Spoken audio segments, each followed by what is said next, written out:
Masuk kantor gubernur tegak, masuk ke rumah pejabat tegak, tapi masuk kita ke lapas mesti menunduk.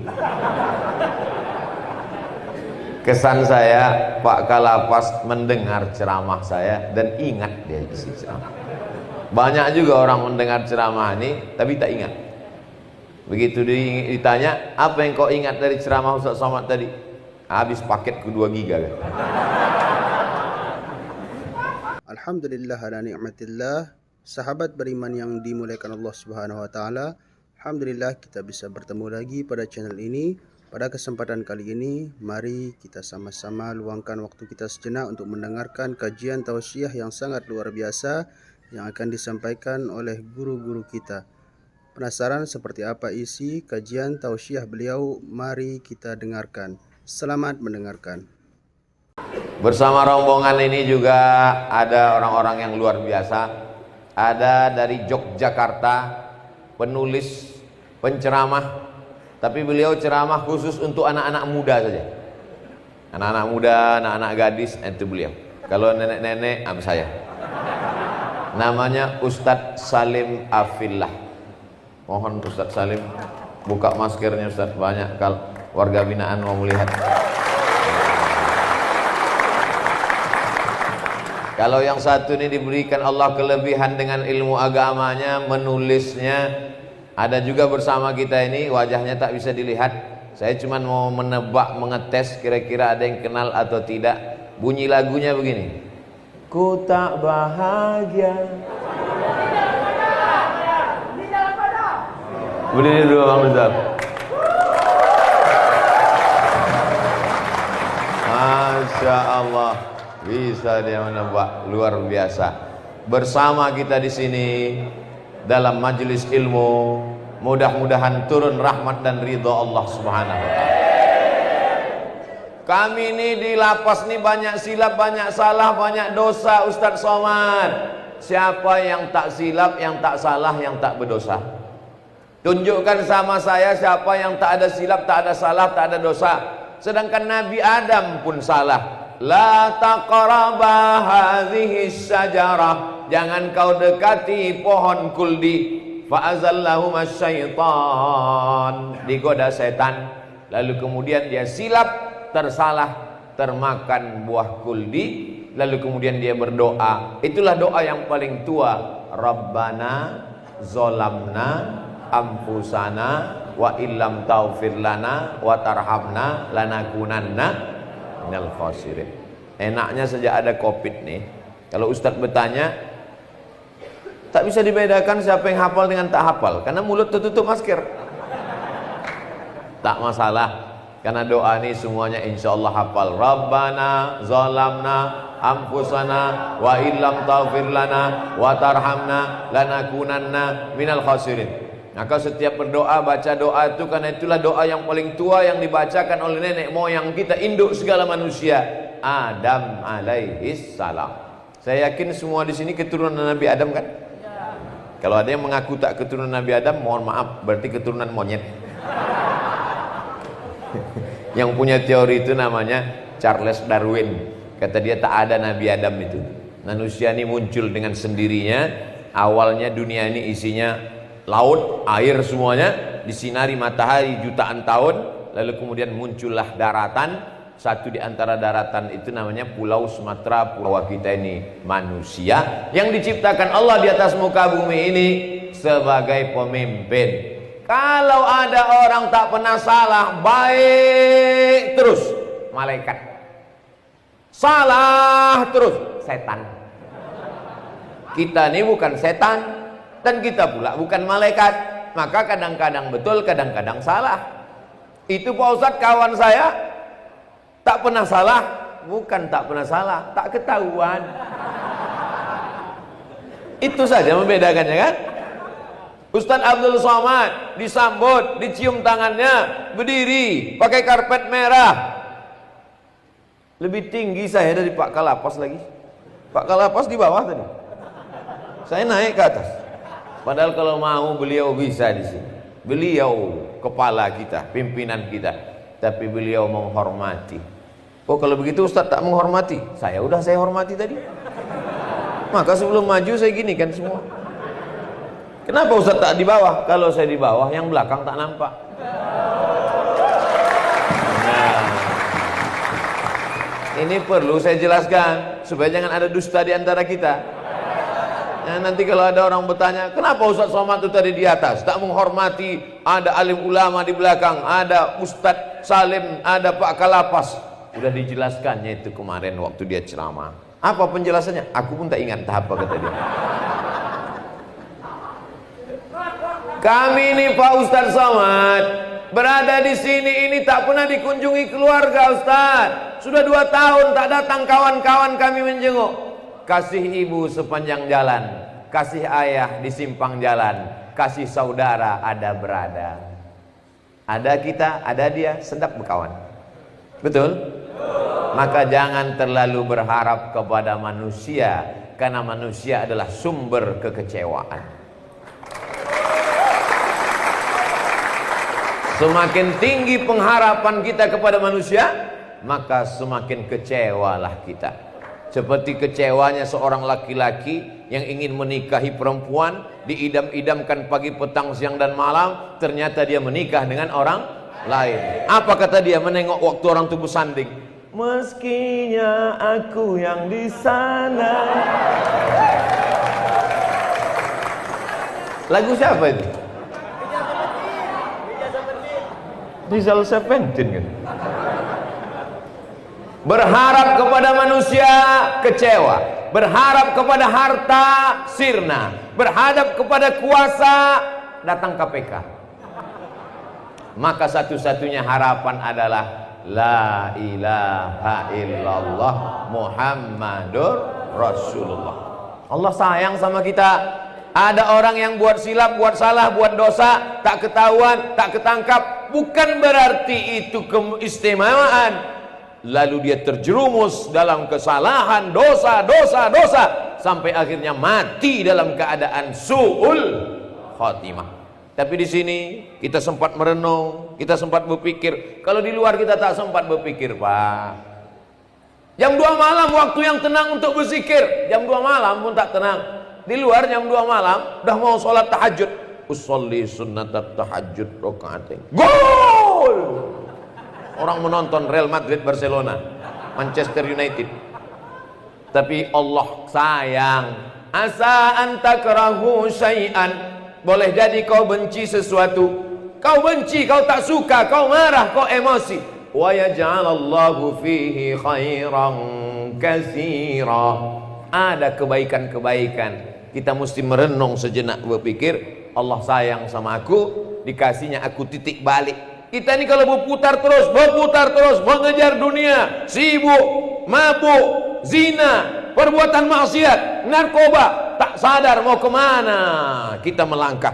Maka diberikan Allah satu titik membuat kita berhenti dan kita taubat nasuha, memperbaiki kehidupan. Lalu kemudian kita hijrah. Setelah kita hijrah, kita berjamaah. Tak bisa sendirian, mesti berjamaah. Alhamdulillah. Nampaknya saudara-saudaraku warga binaan nih berjamaah. Dari mana Ustaz tahu? Ini ada sejadahnya berjamaah. Dari mana Ustaz tahu? Ada masjid sebelah kan? Sholat Jumat terus? Alhamdulillah. Ada juga orang ketika saya tanya, udah hijrah? Udah Pak Ustaz. Sholatnya gimana? Terus Pak Ustaz. Sholat apa? Sholat Jumat.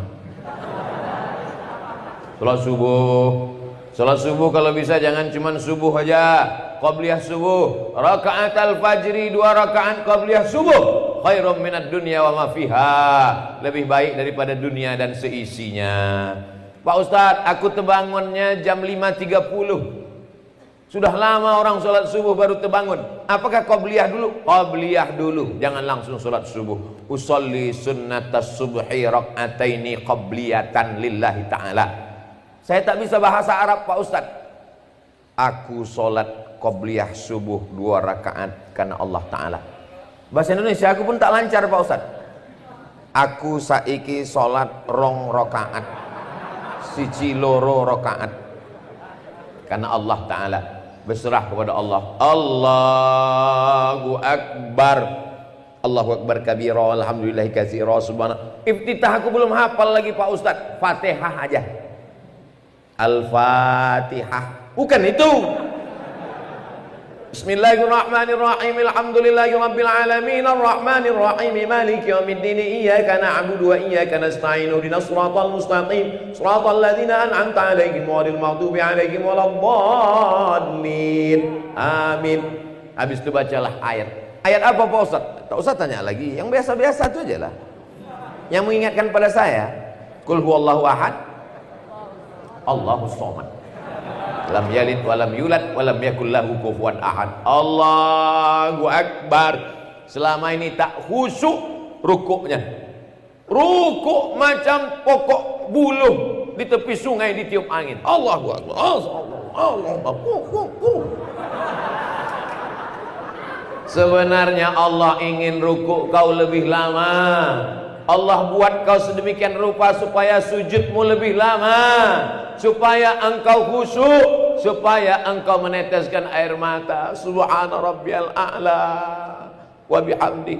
Subhana. Sujud tempat yang paling tinggi, paling hebat, bukan ketika kita sedang berada di Masjidil Haram, tapi tempat yang paling dahsyat, luar biasa. Aqrabu ma yakunul 'abdu min rabbih, orang yang paling dekat dengan Allah, wa huwa sajid, ketika dia sedang bersujud. Subhana rabbiyal a'la wa bihamdi. Subhana rabbiyal a'la wa bihamdi. Subhana rabbiyal a'la wa bihamdi. Kalau saya sedang sehat, sedang keliling ke Pontianak, habis ini ke Pekanbaru, habis Pekanbaru ke Batam, habis Batam keliling lagi. Tapi kalau saya sedang sakit, demam 10 hari, mau putus-putus ini urat kaki, kepala macam ditusuk jarum, flu bersin tak berhenti, sebenarnya ada hikmah. Kau istirahat sebentar Abdul Somad, supaya rukukmu lebih lama, supaya sujudmu lebih lama, supaya tasbihmu lebih lama. Itu sebenarnya tujuan dibalik ujian yang diberikan Allah kepada kita. Kita husnuzon kepada Allah. Kalau kita sibuk dengan dunia ini, berzikir pun tak sempat, berdoa pun tak sempat. Assalamualaikum warahmatullahi, selesai. Tapi kalau waktu kita banyak, sempat kita beristighfar, astagfirullahaladzim, sempat kita mengucap la ilaha illallah la syarikalah, lahul mulku wa lahul hamdu, yuhyi wa yumit wa huwa ala kulli syai'in qadir. Sempat pula kita bertasbih 33. Selama ini tak sempat bertasbih 33. Kalaupun bertasbih 33 tak jelas bunyinya entah apa, macam kumur-kumur ya. Small.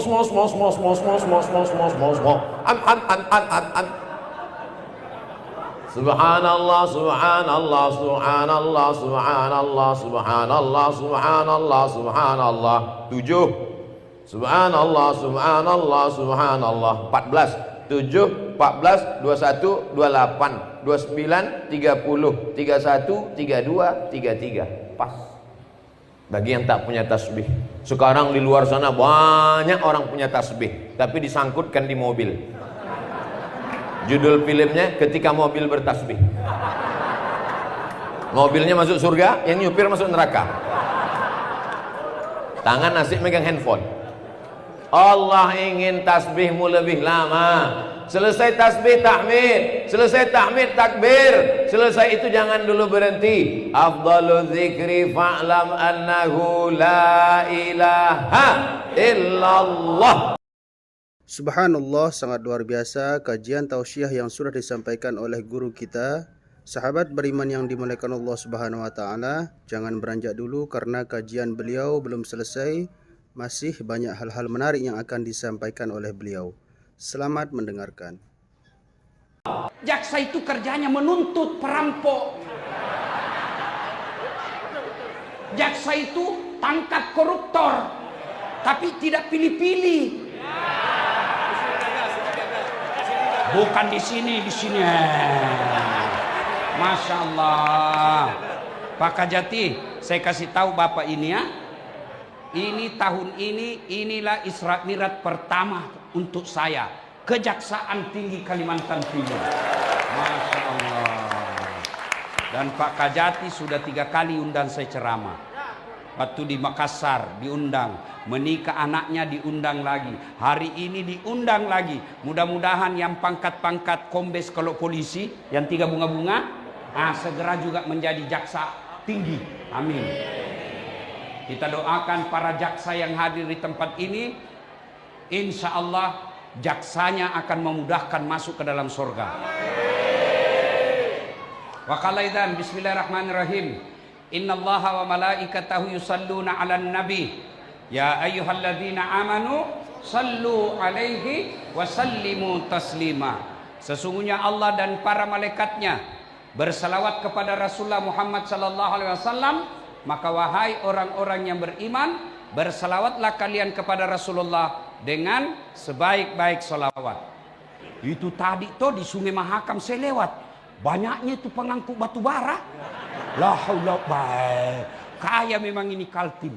Tapi kenapa masih banyak jalan bolong-bolong?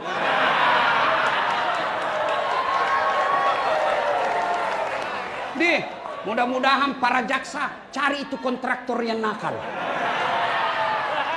Belum diresmikan, rusak lagi. Kenapa? Karena perlu proyek dipotong 20%. Untuk apa dipotong? Bagiannya tim sukses. Kenapa tim sukses mau dapat? Karena kau semua mau disogok. Coba kalau ndak ada kau disogok. Ini kalau pilkada, wane piro.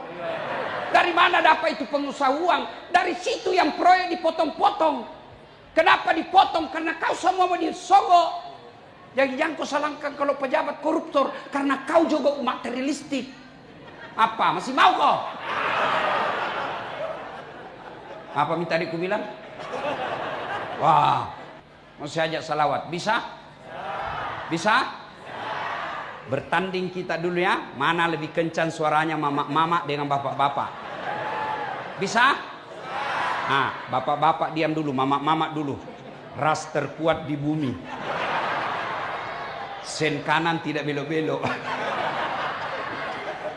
Ayo kita salawat dulu ya. Ibu-ibu dulu. Yuk, bapak-bapaknya diam. Salatullah. Yang di atas. Ala toha. Salatullah. Ala Yasin. Masya Allah. Nilainya 9,6. Nah, ibu-ibu diam, bapak-bapak lagi. Ayo Pak, jangan mempermalukan jenis kelamin kita. Nah, ayo. Salatullah.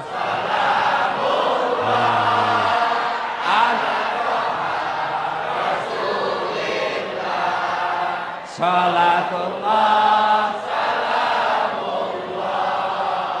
Ala Yasin. Masya Allah. Nilainya 9,8. Nah, ibu bapak semua diam, kita dengar Pak Kajati dan stafnya. Oh diam kau, kan kita dengar Pak Kajati. Ayo ini semua. Ya Pak ya, ayo Pak Waka, ya salawat sama-sama Pak. Ayo Pak Haidar, ayo salawat, kita mempermalukan jaksa. Ayo salat.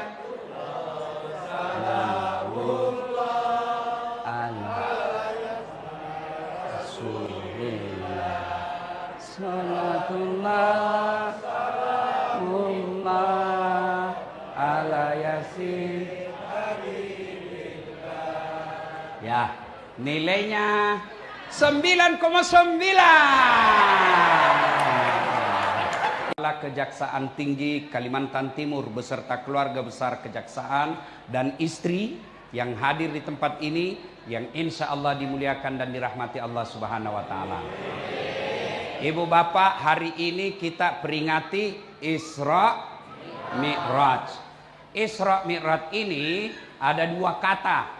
Satu Isra, dua Mi'raj.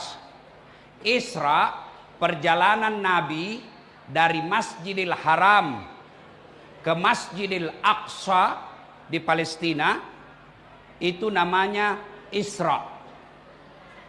Ya. Kenapa Nabi dikasih ke Masjidil Aqsa? Kenapa? Kan bisa itu dari Mekah langsung naik ke langit. Iya toh? Ibu bapak, saya tanya. Kalau dari Samarinda bisa enggak langsung ke langit? Dari Bontang bisa enggak langsung ke langit? Dari Balikpapan bisa enggak langsung ke langit?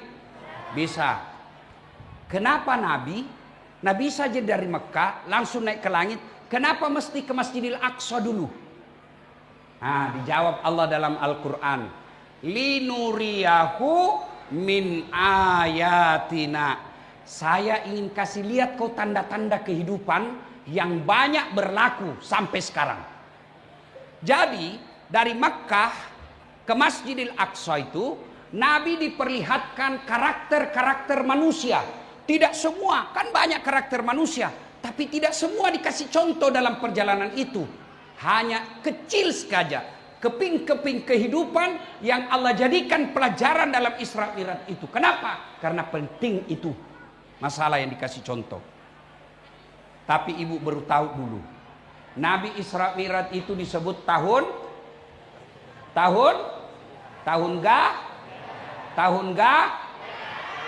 beleng-beleng. Tahun gajah itu bu, maulid. Oh, tanya belajar. Isra Mi'raj disebut tahun gajah lagi. La ilaha illallah. Tahun duka cita. Tahun mestinya wana nabita. Maka disebut tahun duka cita. Kenapa disebut tahun duka cita? Dua orang yang paling mencintai Nabi dan dicintai Nabi mati pada tahun yang sama. Siapa? Paman beliau Abu Thalib dan istri beliau Siti Khadijah. Jadi misalnya ibu, misal gini toh, misal ibu lebih dulu meninggal. Besok ibu meninggal, misal. Lalu suami bilang, baik betul ini istriku Ustaz. Rasanya tidak bisa kusambung hidup Ustaz. Meskipun dia gendut, tapi ku sayang Ustaz.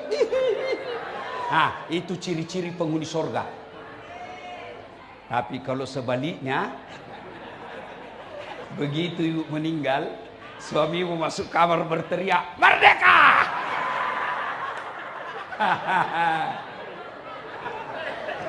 Ibu-ibu jaksa, ada ibu jaksa di sini?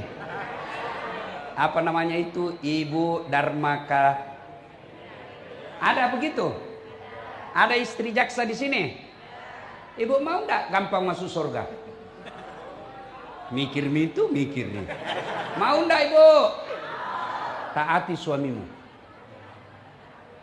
Bu, andai saja kau lihat itu namanya di ipaitakko, dikasih lihat kau surga, neraka, maka kau andai saja sudah kau lihat itu api neraka, kau lihat itu surga, kau pasti bilang ambil nih suamiku, saya masuk surga. Tapi sayang ibu-ibu jarang dengar kisah neraka dan surga. Dia lawan suaminya.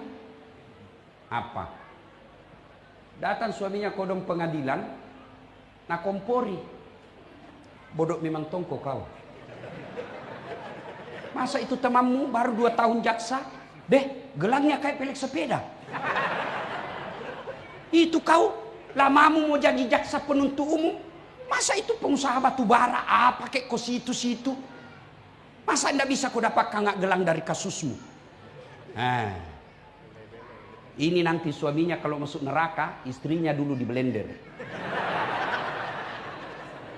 Iya, berapa banyak kasihan aparat penegak hukum dipermalukan gara-gara istrinya yang tidak mensyukuri penghasilan suaminya.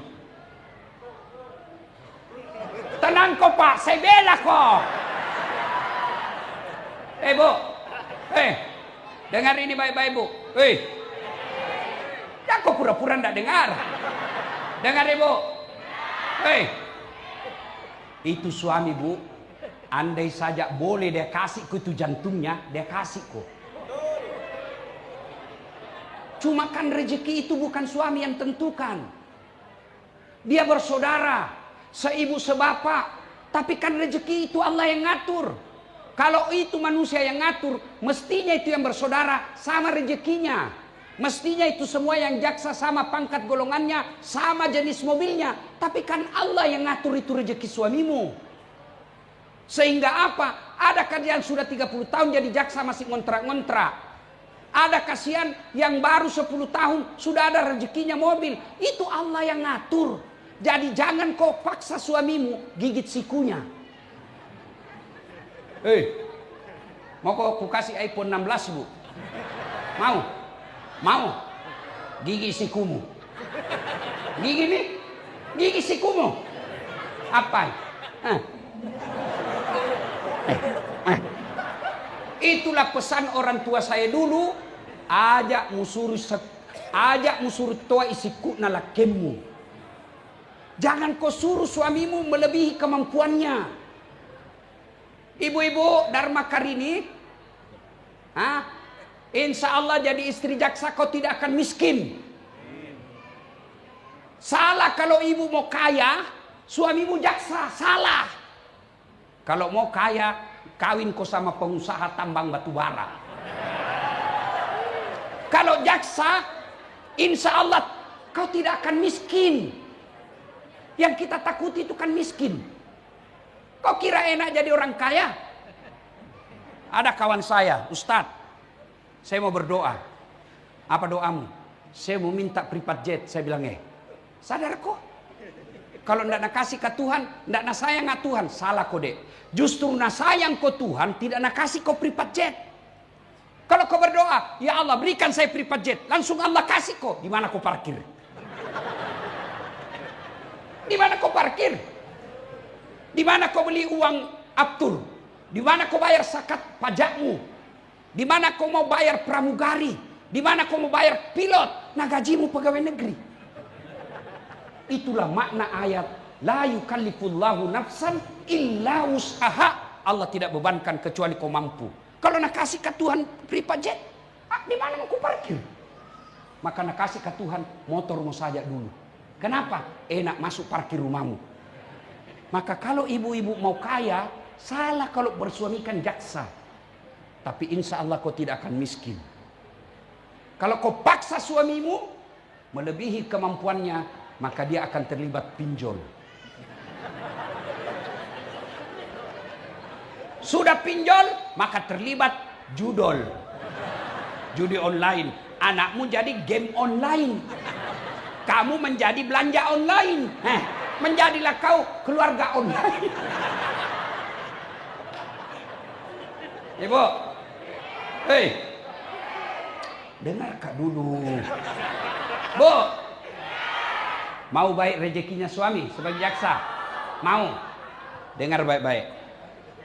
Ibu, suami pergi pengadilan. Ibu bantu sholat duha ku di belakang.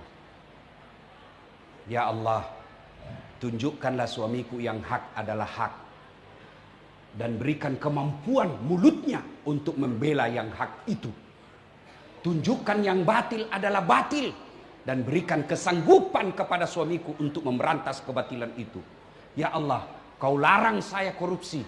Kau larang saya minta-minta sama manusia. Maka aku datang meminta kepadamu. Tunjukkan jalan yang baik kepada suamiku. Amin ya Rabbal Alamin. Baru ke WhatsApp nih suamimu. Bang, jangan galau. Baru saja saya doakan kau 8 rakaat dalam sholat duhaku. Insya Allah Allah berkahi kau. Salam sayang dari istrimu di rumah.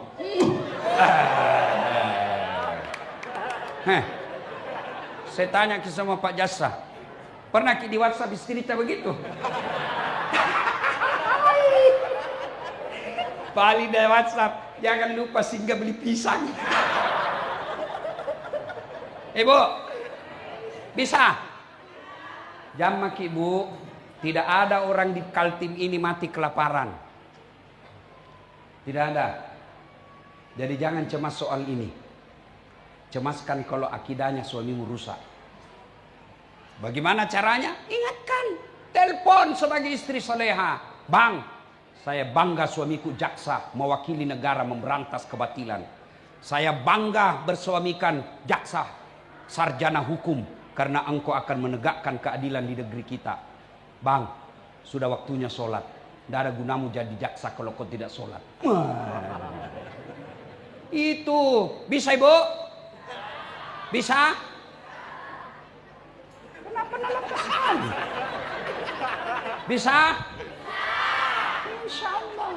Kalau begini sifatnya Bu, tidak ada alasannya Tuhan tidak kasih masuk ke surga. Cuma kalau datang suami tak kita maki-maki, bodoh memang kau. Nah bilang suami tak, kenapa bodoh-bodoh, kenapa kau mau kawin sama saya? Nah maki-maki suaminya, bertengkar tiap hari. Kapan kau bahagia? Kau kira enak jadi suami? Lihat itu suamimu kasihan. Lihat di kantor dimarah-marahi sama Kajati. Siap pak, siap pak, siap pak, siap pak, siap pak. Biar salah, iya siap salah pak, siap salah pak. Biar benar, siap salah pak, siap salah pak. Datang suami dan istrinya, kenapa kau tidak lawan? Apa mau dilawan? Nah dia pimpinan. Kau kira enak jadi suami? Hah? Sampai lagi di pengadilan kadang-kala kasihan diteror. Sampai lagi di jalan warung kopi, baru mau masuk, semua orang sangka buruk. Mau lagi ditraktir, mau lagi ditraktir. Di jalan lagi, lewat lagi kasihan, penuh asap. Kau di rumah tinggal. Maka ketika kau durhaka sama suamimu, jangankan masuk surga, baunya surga kau tidak dapat. Bagaimana Pak? Puas minta? Sebenarnya saya tidak mau bahas ini, cuma bapak-bapak pesan. Jadi jangan salahkan saya. Tapi Pak, bapak juga harus adil. Enggak? Lihat kasihan istri tak di rumah. Lihat kasihan itu istri. Siapa yang lahirkan istri kita? Ayo jawab Pak. Siapa lahirkan istrimu? Ibunya. Siapa yang carikan nafkah? Bapaknya. Siapa yang didik dan sekolahkan? Orang tuanya. Siapa yang ikuti sekarang? Suaminya. Kenapa? Karena dia sayang sama suaminya. Lalu sampai di kaltim kau selingkuh. Kau sakiti hatinya. Nah bilang jelek istriku Ustaz. Itu jodohmu. Kenapa? Allah Maha Adil. Karena kalau dia cantik, dia malu jalan sama kau. Kenapa? Karena kau juga jelek. Itu adil toh. Saya heran laki-laki tidak tahu menghormati suami istri. Lihat itu kasihan istri kita. Tidak ada kewajibannya jual-jual.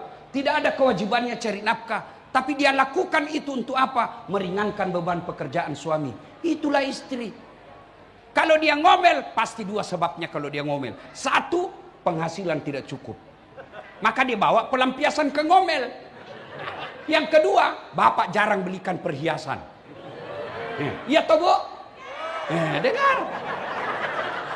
Tidak percaya Pak Kajati? Dengar baik-baik. Biar suami tidak pulang, yang penting ada ini uang dia cari Pak. Jadi masalah kita jadi suami jarang pulang, tidak bawa uang pulang, pasti ngomel.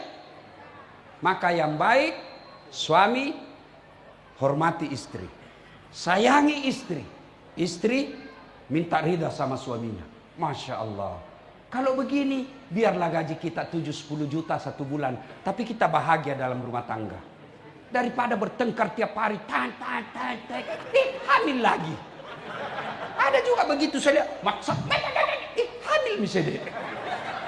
Oh, kalau saya istriku Ibu, meskipun saya selisih 26 tahun, itu kalau saya mau pergi ceramah, dia angkat koperku.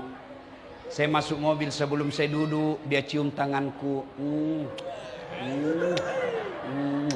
Baru dia cium lagi jidatku. Dia cium mata kanan. Kiri lagi. Ini agak lama. Kenapa istriku? Sudah itu, dia peluk saya lalu dia usap dada. Ustadz, ridhoi saya. Meskipun semalam saya bertengkar dan marah, pasti dia bilang, Ustadz, ridhoi saya. Bu, ibu-ibu di rumah, bapak-bapak sekalian, ketika bapak mau keluar rumah, jangan lupa peluk dan minta maaf kepada pasanganmu. Kita tidak tahu ajal menjemput di jalan. Ada kawan saya baru-baru ini di Jakarta, masih aktif. Malam hari masih di grup WhatsApp, masih dikirim videonya bercanda di warung kopi. Pagi pergi main tenis, ajal menjemput, jenazah pulang ke rumah. Bagaimana kalau malamnya kita sudah bertengkar dengan bini, bertengkar dengan suami, tidak sempat minta maaf, sampai mati kau tidak akan memaafkan dirimu. Maka setiap mau keluar rumah, peluk istrimu, minta maaf sama istri. Peluk suamimu, lupakan pertengkaran. Mudah-mudahan rezekimu berkah. Nah, makanya disebut Nabi tahun duka cita. Nah, sudah. Karena ini Isra Mi'raj. Selesai tugasku. Pesan sponsor. Nah, sudah. Nabi kemudian diperjalankan dari Masjidil Haram ke Masjidil Aqsa. Bapak-bapak jaksa yang sudah dekat-dekat pensiun, yang sudah muka-muka sakaratil maut, sudah Pak, investasi akhirat. Ibu-ibu, ini yang banyak-banyak saya lihat emasnya. Hai Bu, Bu, kalau ibu meninggal siapa yang pakai itu emasmu Bu? Anak, istri kedua. Begitu ibu meninggal, tarik cincinmu suamimu. Ini cincin kau minta dulu saya. Tidak mau keluar dia kasih sabun. Sudah itu dia cabut lagi gelangmu. Ini dulu waktu kita pergi umroh. Saya belikan kau emas Dubai sayang. Dia tarik lagi gelangmu. Ini usia perkawinan kita yang ke-25. Terakhir nak cabut gigi palsu. Sudah itu nak bungkus. Sayangku, kenapa cepat kau tinggal saya? Dia bungkus emasmu, dia kasih masuk di laci. 3 bulan kemudian, kenalan janda. Nah lupalah kau. Dia ambillah itu gelangmu. Dia buka laci sambil dia bilang maafkan saya sayang. Dia kasih, dia bilang apa sama si janda? Dek, ini cincinku. Mantan istriku sudah mati. Ambil sayang. Oh, daripada emasmu dipakai istri kedua, mending kau sekolahkan anak yatim.